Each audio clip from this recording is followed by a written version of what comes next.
మద్యం కుంభకోణంలో అరెస్ట్ అయిన వైఎస్ జగన్ ఓఎస్డీ కృష్ణమోహన్ రెడ్డి లీలలు ఒక్కొక్కటిగా వెలుగులోకి వస్తున్నాయి. 20 ఏళ్ల క్రితం దేశవ్యాప్తంగా అంతర్జాతీయంగా సంచలనం సృష్టించిన underworld mafia don Abu Salem ప్రియురాలు సినీ నటి మోనికా బేడి ఫేక్ పాస్పోర్ట్ వ్యవహారం ఇప్పుడు హాట్ టాపిక్ గా మారింది.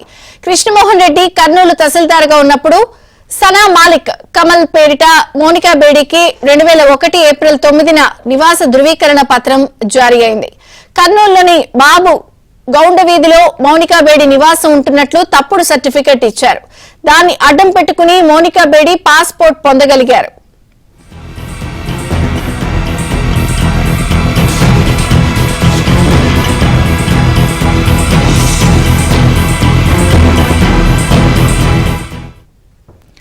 మోనికా బేడి తన ప్రియుడు 1993 నాటి ముంబై పేలుళ్ల ఘటనలో కీలక పాత్రధారి. దేశద్రోహానికి సంబంధించిన పలు కేసుల్లో అభియోగాలున్న అబూ సలీంతో కలిసి 2002లో పోర్చుగల్ కు పారిపోయి అక్కడ పోలీసులకు చిక్కారు.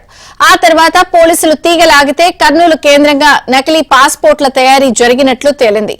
ఈ వ్యవహారంపై మొదట కర్నూలు పోలీసులు కేసు నమోదు చేయగా ఆ తర్వాత సిబిఐ రంగంలోకి దిగింది.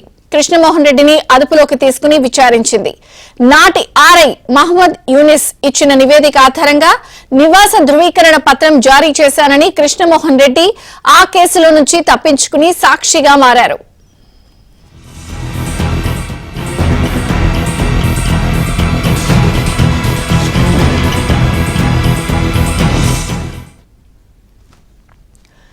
నకిలీ పాస్పోర్ట్ కేసులో మాఫియా డాన్ అబూ సలీం మోనికా బేడితో పాటు అప్పటి Kurnool revenue inspector Mohammed Younis ASI సత్తార్తో పాటు మరికొందరిని న్యాయస్థానం దోషులుగా తేల్చి శిక్షలు విధించింది.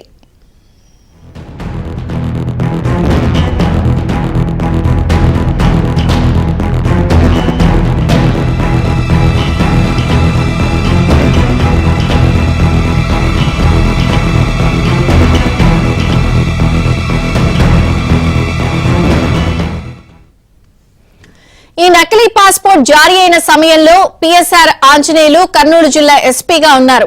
ప్రస్తుతం ఆయన ముంబై నటి కాదంబరి జత్వానీ కేసులో అరెస్ట్ అయి జైల్లో ఉన్నారు. మద్యం కుంభకోణంలో కృష్ణమోహన్ రెడ్డి తాజాగా అరెస్ట్ అయిన నేపథ్యంలో 2001-2002లో జరిగిన మోనికా బేడి ఫేక్ పాస్పోర్ట్ వ్యవహారం మరోసారి చర్చనీయాంశమైంది.